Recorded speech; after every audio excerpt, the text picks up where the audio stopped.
Ooh-wee, have I had problems this weekend. Welcome, folks. This is Joe from Joe Thinks. And I have had some computer problems. Thank goodness. I'm an IT guy and I can fix this myself. But my primary computer that I do everything on had a catastrophic failure. You see, I have a solid state drive in this computer that I run Windows on. However, all of my data and everything is stored on a second mechanical drive that's in the computer and is backed up to external hard drive. Now, that is all fine and dandy, but apparently my last backup, because I only do a backup once a week, only had stuff from last weekend. Nothing that I had worked on this week.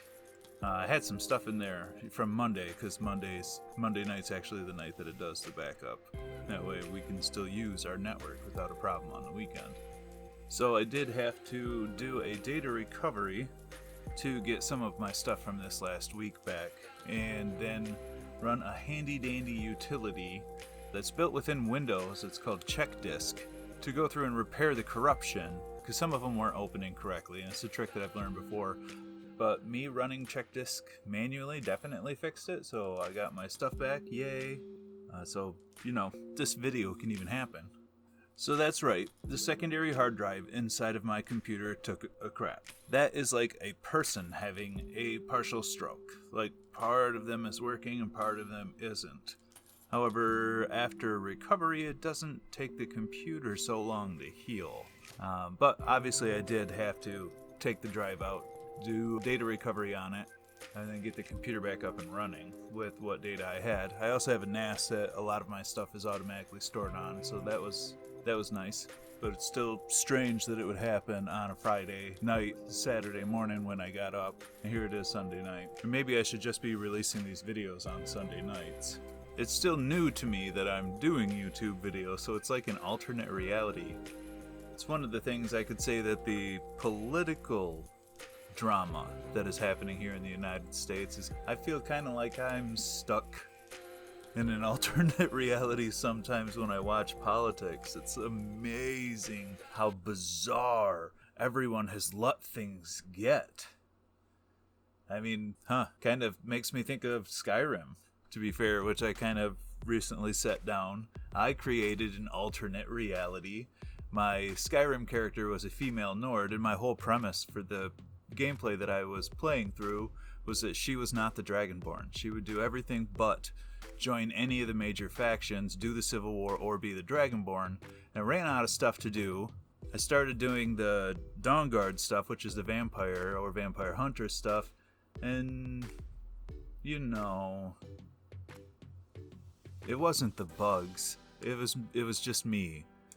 But man, there's a lot of bugs.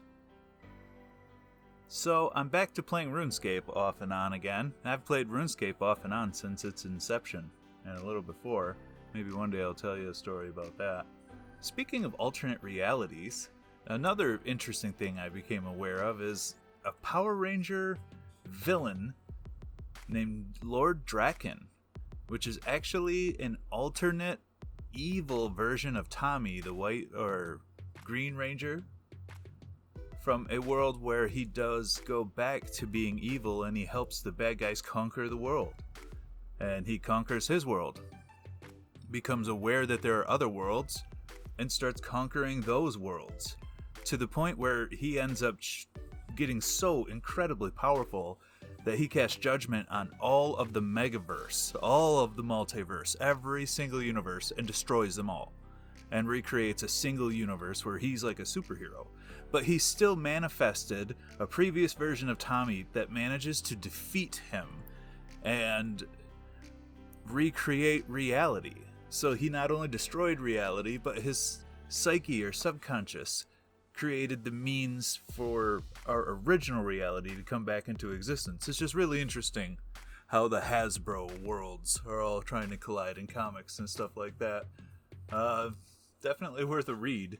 It's definitely interesting how the Hasbro stuff is coming together, where they're trying to unite all of the Hasbro properties in like one comic book world.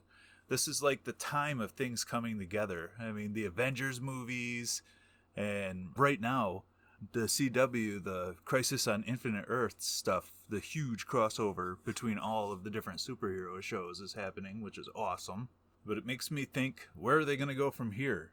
I mean, Avengers Endgame was awesome, don't get me wrong. Break it into 2 different movies. Make one be all about Thanos so that you can kind of respect him as a character. He gets his own movie. And then the movie that follows that, they end up defeating him because in his movie, of course, he would win. It's a villain movie. Why did Venom succeed? Why did Joker succeed?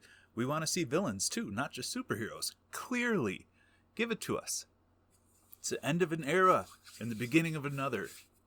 The ensemble movies and the ensemble ideas, collaborations that's happening on the internet, we want to see that happen out there in the real world too, in other forms of entertainment that we consume. On the thought of end of an era, Redbubble's going to stop renting video games, I've read. It's the end of an era indeed, if you think about that. I remember when video game rental first became a thing, a lot of us were like, they're not going to do that, and they did.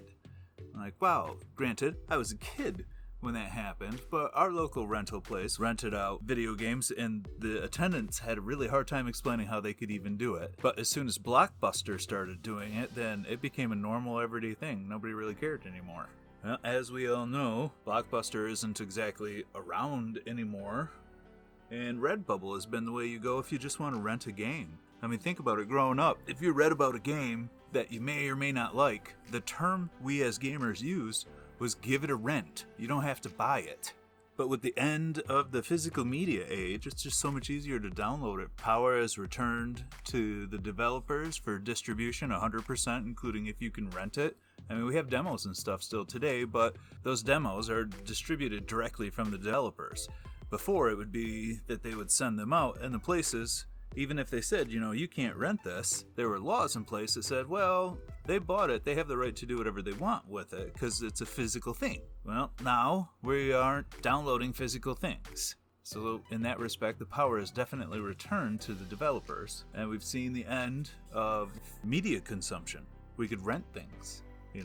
You can still rent movies and stuff like that, and I'm sure some places that have games out there. Personally, I'm looking forward to Final Fantasy VII Remake coming out. I've been waiting for that for a really long time as a gamer as well. Now the world is finally ready for the Final Fantasy VII Remake to come out. It's amazing. So if you like this video, why not give it a like down there? And if you haven't yet, go ahead and subscribe, and maybe hit that bell, and you'll get a notification every time that I release a video. I'm probably going to start doing videos on Sundays now. Just expect them to be Sunday. If I get them done early, I'll still release it on Sunday. That way...